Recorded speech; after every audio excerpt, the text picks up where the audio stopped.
बिस्मिल्लाहिर्रहमानिर्रहीम। अस्सलाम वालेकुम नाज़रीन, आप यूट्यूब चैनल देख रहे हैं। मैं इमरान खान। इस वक्त अगर आप हुकूमती अरकान की बातचीत सुने तो आपको साफ नज़र आएगा कि वो बौखलाहट का शिकार है। गो के पाकिस्तान तहरीक इंसाफ या अपोजिशन की जमातों की बहुत बुरी हालत है। एस्टेब्लिशमेंट ताकत के बलबूते पे इक़्तिदार पे कब्ज़ा किए हुए पाकिस्तान में मार्शल लॉ प्लस जैसी सूरत हाल है, लेकिन पाकिस्तान की मईशत, पाकिस्तान का अमन व अमान, पाकिस्तान के इदारों की सूरत हाल, इसने जो मौजूदा सियासी सेटअप है जिन्हें लाकर इक़्तिदार में बैठाया गया है, उनसे एतमाद छीन लिया है। और वो किसी भी बात को एतमाद के साथ कर नहीं सकते। आप स्टेटमेंट सुने ना, कोई कहता है कि जनाब जो पेट्रोल महंगा हो रहा है इससे तो फ़र्क पड़ता है अमीर तबके को, इससे तो फ़र्क पड़ता है एलीट क्लास को। ऐसे ऐसे नमूने इन्होंने वज़ीर बनाए और फिर उसके बाद कंटेंट भी कोई नहीं है ना, नज़रिया ही कोई नहीं है। इनके पास कुछ ऐसा नहीं है जो इनके वज़ीर जाके इनको डिफेंड करें। आसिम मुनीर साहब ने और शहबाज शरीफ ने मिलकर नवाज शरीफ की क़ियादत में जो तबाही फेरी है पाकिस्तान में, और जरदारी साहब ने इसमें सहूलतकारी की है, फजल रहमान ने सहूलतकारी की है, ANP और MQM ने भी इसमें सहूलतकारी की है। इन PDM की जमातों ने पाकिस्तान के फ़ौजी जर्नैलों के साथ मिलकर जो पाकिस्तान के साथ कर दिया, अब वहाँ से वापसी का तो ऐसा लगता है कि कोई रास्ता बचा ही नहीं है। जब तक पाकिस्तान में सियासी इस्तेहकाम नहीं आता और सियासी इस्तेहकाम आने के बाद वो लंबे अरसे तक नहीं रहता, तब तक पाकिस्तान इन मसाइल से नहीं निकल पाएगा। यहाँ देखें ना, कोई ये कह रहा है कि जंग की वजह से महंगाई है, हालांकि आज भी इमरान खान साहब के दौरे हुकूमत के मुकाबले में आलमी मंडी में पेट्रोलियम मसनूआत की कीमतें कम है, लेकिन इमरान खान साहब बेच रहे थे 145 रुपये का डीज़ल, 150 रुपये का पेट्रोल, और आज उसकी कीमत 410 रुपये के आसपास है। हालांकि आलमी मंडी में कीमत कम है, यानी ये सस्ता पेट्रोल खरीद के महंगा बेच रहे हैं। इमरान खान ने एक दौर के अंदर सब्सिडी बहुत ज़्यादा बढ़ा दी थी, उन्होंने पेट्रोलियम लेवी सिफर भी कर दी थी, लेकिन मौजूदा हुक्मरानों ने पेट्रोलियम लेवी ही 100 रुपये से ज़ायद की हुई है और अभी लगातार ये बढ़ाते चले जाएंगे। कोई इनमें कहता है कि जनाब रिकॉर्ड पाकिस्तान में तरक्की हो रही है, मुआशी कामयाबियों के हम झंडे गाड़ रहे हैं। शहबाज शरीफ को सुने, एहसन इकबाल को सुने, फील्ड मार्शल को सुने, तो ऐसा लगता है जैसे पाकिस्तान से आगे कोई और मुल्क पूरे खित्ते में जा ही नहीं रहा। लेकिन आप इकॉनमी में देखें, पाकिस्तान सबसे बुरा परफॉर्म कर रहा है।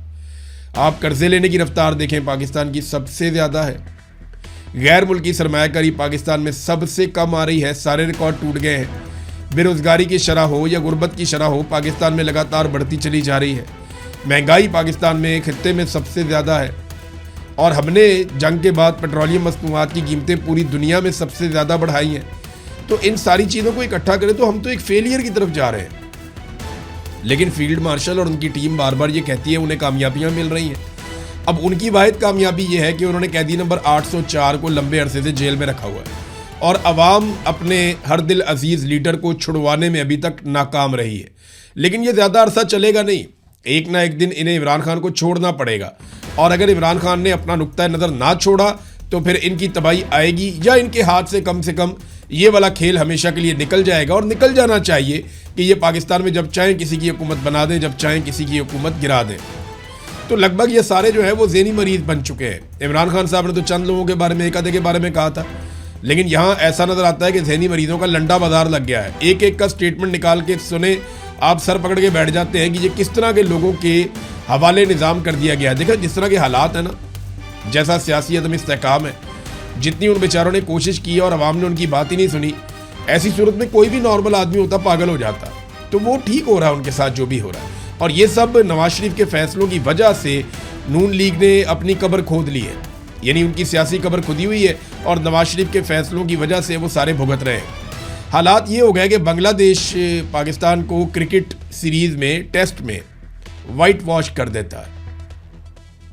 यानी पाकिस्तान बांग्लादेश के साथ अगर कभी क्रिकेट खेलता था तो उसमें यह कहा जाता था कि पाकिस्तान तो बारियां लगाने के लिए जा रहा है, यानी पाकिस्तान तो प्रैक्टिस के लिए मैचेस खेल रहा है, और अपने अहम खिलाड़ियों को ड्रॉप कर दिया जाता था कि जनाब ये हमारे बेहतर प्लेयर, इनको ज़रा ड्रॉप कर देते हैं और हम वहाँ पे रखेंगे उन प्लेयर्स को जो बस ठीक है, जिनकी प्रैक्टिस करवानी है।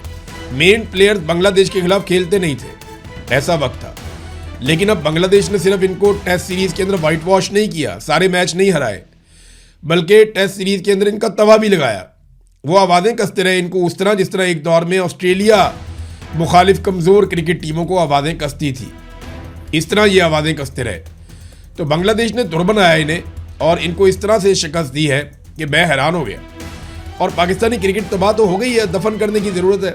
मोहसिन नकवी ने जो तबाही फेरी है, चाहे वो वजारत दाखिला हो, चाहे वो जहाँ जहाँ मोहसिन नकवी को मौका मिला, मोहसिन नकवी ने तबाही फेरी। जिस चीज़ में मोहसिन नकवी ने हाथ डाला वो चीज़ बर्बाद हो गई। वजारत दाखिला में हाथ डाला, पाकिस्तानी दाखिली हालात आपके सामने, इंसानी हकूक़ की बदतरीन पामालियाँ, अमन व अमान की सूरत हाल बहुत ख़राब है। अजीबो गरीब किस्म की हरकतें पाकिस्तान में हो रही हैं, जबरी गुमशुदगियाँ एक नॉर्मल सिचुएशन बन गई है।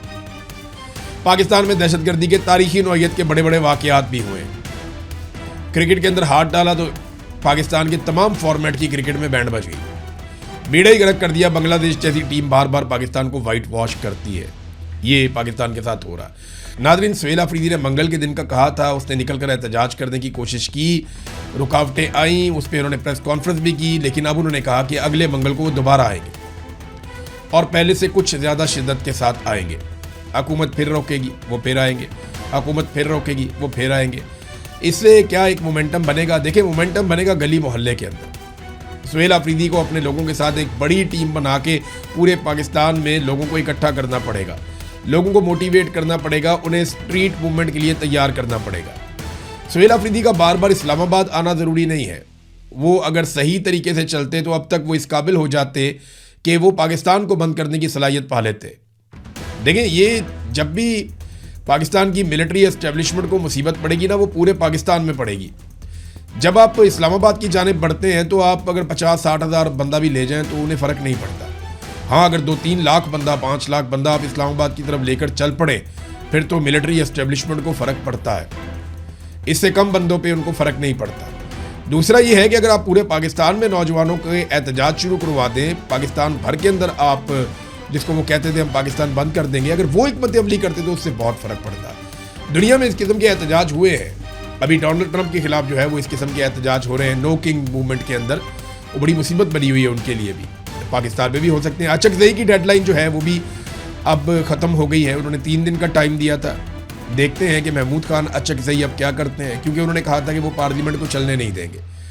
तो अब इंतज़ार है कि अचकज़ई साहब अपनी किस किस्म की हिकमत अमली का ऐलान करते हैं और पार्लियामान में, पार्लियामान के बाहर हुकूमत को किस तरीके से टफ टाइम देते हैं।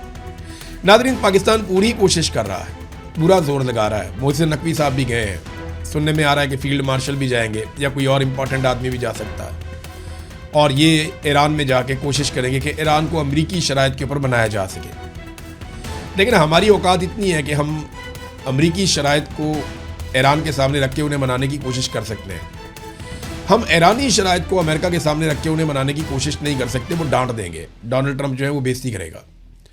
लिहाजा हमारी जो मिलिट्री एस्टेब्लिशमेंट है उसको अपनी औकात का पता है, तो वो कोशिश कर रहे हैं कि ईरान थोड़ी और फ्लेक्सिबिलिटी दिखाए।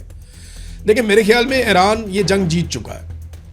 अगर उससे कुछ अच्छी डील मिलती है और कुछ फ्लेक्सिबिलिटी थोड़ी बहुत दिखानी भी पड़ती है तो वो इस खित्ते के लिए वो फ्लेक्सिबिलिटी दिखा के अपना मफाद निकाल ले।